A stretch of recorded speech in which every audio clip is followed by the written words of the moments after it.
Okay, kind of a new project here I didn't expect to get. Still working on this gun cabinet project, although I can't get the guns to properly track, and I'll need to take the guns and my gun boards to a friend's house that's got a working Naomi gun setup so I can find out where the problem is. And yes, I realize that the sensors are now falling off the monitor that I've just held in with blue tape. But I'm taking a break from that for a little while because I just got an Omega Race. This is actually my third Omega Race cabinet. I've had two others that I got and put back in working order and then sold. I really like the game and I want to keep this one. Number 3 is the keeper, hopefully. On the back of the cabinet here you can see some tape. Those are air vent holes. And unfortunately, Omega Race comes with a blacklight reactive fluorescent painted kind of stars, planets background sheet that goes in the back of the cab, and that's missing, which is fairly common on Omega Race. You have to take that out if you do some maintenance, if you want to take the silvered mirror out, so sometimes it just doesn't get put back in, or it might get damaged or fall apart. So anyway, the vents have been taped over because if there's any light behind the cabinet, it ends up that you can see it through the front of the cabinet. So it's just a temporary measure until I figure out something to replace that artwork with. Apologize that the light's not that good where I've got it situated right now, but the reason I grabbed the camera to make this video is I've taken off the speaker panel and the upper marquee, which are down here on the floor, and wanted to show that, for people who don't know, Omega Race does have marquee lights. They are 7 bulbs. They are 194 bulbs. I've got part of the power supply taken out of this game. The board's out. I'm kind of taking it apart and cleaning it before I put it back together. The first thing I noticed were the bulbs that were in there. All but a couple of them were black, which told me they were toast. So I took all 7 out. I put 7 new ones in, and sure enough, I tested all 7 of the ones that were in there, and every one of them was burnt out. So if you think that you don't have lights up there when you own an Omega Race, it could very well be that they're just all burnt out. It is not a fluorescent fixture like most marquees in arcade games have just one fluorescent fixture up there. It's actually 7 individual bulbs. So if you've got odd lighting in yours or no lighting, that's probably why. Another cool thing about Omega Race is that panel below the control panel, that actually lights up. That should have a cool white fluorescent bulb behind it, which makes it light up. Kind of like on Tron. And does Gorf have that? Gorf might have that, I can't quite remember. It also has a fluorescent backlight inside. The monitor is mounted about control panel level, slanting towards the back.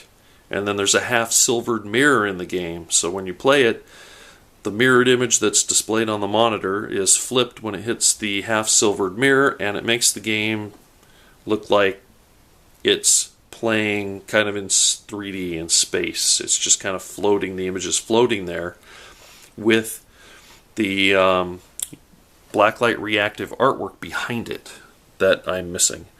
So here you can kind of see some of the blacklight reactive artwork. I'll kind of sort again, sorry for the lighting. You can kind of see it in there. It's stars and planets and stuff like that. So I'm going to have to figure out something to put back there, some way to replicate it, if not find an original. Control panels, got a big gouge out of the artwork on the right hand side. The first Omega Race I had, I sold to a friend, and I'm pretty sure I sold the extra control panel I had with it. So I might be able to get that back from him. And also the guy I got the cabinet from has another control panel in better shape. He just needs to find it. So I should be okay on the control panel. Unfortunately, fortunately it's not that easy to see. Unfortunately, there's some bubbling in the artwork on the glass, behind the glass right here. Over here there's a area that's been scratched, which again is kind of common with Omega Race. There's some bolts behind the glass that if you're not careful you can scratch your glass with. It's also missing, what goes over the monitor in there is a cardboard bezel with yellow tinted gel on it, which has two effects. First of all, it makes the image, when it's reflective, which you can kind of see the effect now that I'm using a flashlight, the monitor is down there, but it looks like it's in front of you because it's reflected by the mirror.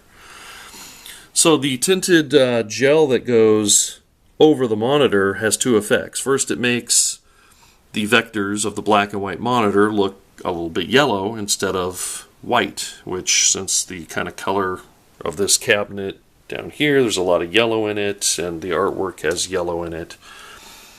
That's probably why they chose yellow. It also has a secondary effect of the fact that you can see the tube being reflected there. Now, when this game is actually turned on and working, you don't see that tube because you see the UV reflective artwork back there, and also the tinted piece that goes over the monitor. The yellow kind of blocks the reflection of the tube.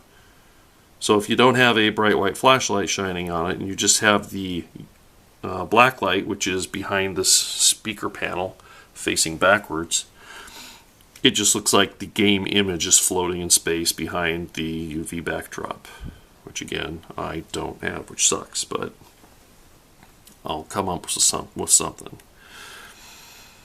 So yeah, when I got it, it was it had been running and the monitor was working, and then the monitor failed. So it's just a black and white vector monitor. I believe it's the Electro-Home and Wells Gardner made black and white monitors. They should be pin compatible. I should be able to take, I've got an extension harness that I can probably plug the Omega Race into my Asteroids Deluxe monitor, or vice versa, so I can double check that the problem is with the monitor in this game and not with the game board. The game boards are infamous for acid damage because they had a backup battery on them, and the battery alkaline would corrode everything below it as it got older and older and started to fail. This one was cut off before damage was done. There's a little bit around where the battery was soldered, the positive and negative points, so I'll be cleaning that up a little bit just to make sure no acid gets on there. There have been several runs of reproduction PCBs. Somebody actually created an Omega Race motherboard PCB and ran new ones. So you can populate it with the chips from your old one, or buy new chips and populate it with that. And I think there's been 3 runs of them. That's how many of these boards that have been destroyed, that people just would rather just buy a new board, or they simply can't find an original.